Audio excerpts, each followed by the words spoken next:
Let's get sporty now. The stage is set for the 2026 Eldoret City Marathon, scheduled to take place on Sunday, April 26. Uasin Gishu County has returned as the title sponsor, with the Standard Group PLC serving as the official broadcaster. The partnership marks a significant boost for the event, which aims to maintain its status as one of Africa's biggest and most prestigious marathons. Elvis Kosgei attended the launch and reports from Eldoret.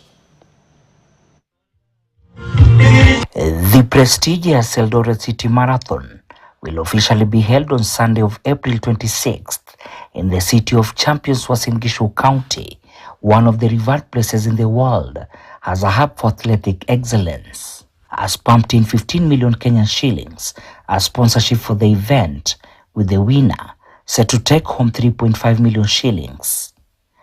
B emphasized the importance of respecting and motivating athletics legends who have put Kenya on the global map. As a title sponsors, we proudly reaffirm our long-term commitment to the marathon. We will continue to invest in its growth, global visibility and excellence, so that it remains Africa's benchmark race from the county of champions. We therefore invite athletes, partners, sponsors and fans to join us on the 26th April for the 7th edition as we elevate the Eldoret City Marathon to even greater international prominence.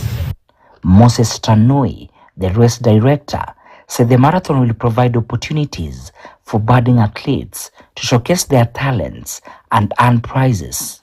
But early morning, they can board a matatu, come here with 200 shillings, because he or she has been training for 6 years and get 3.5 million, because we pay 3.5 million to the first female and male athletes. As Eldoret City Marathon, we want also our riparian lands, where the rivers, where the wetlands, we need to preserve, so that also we can get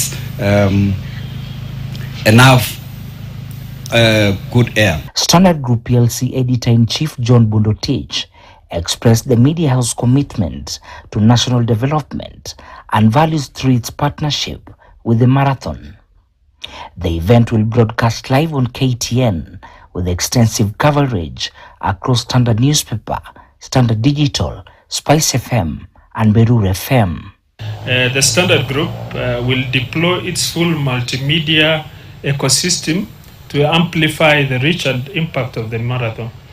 Live coverage will be broadcast on KTN, as you've been told that we are live now, complemented by extensive coverage across the Standard Newspaper, Standard Digital platforms, Spice FM and Berur FM, which is a Kalenjin station. Athletes are now gearing up for a thrilling competition that promises to showcase Kenya's rich athletic talent.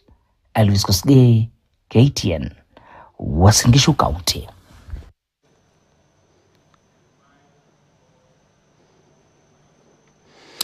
Indeed, all roads will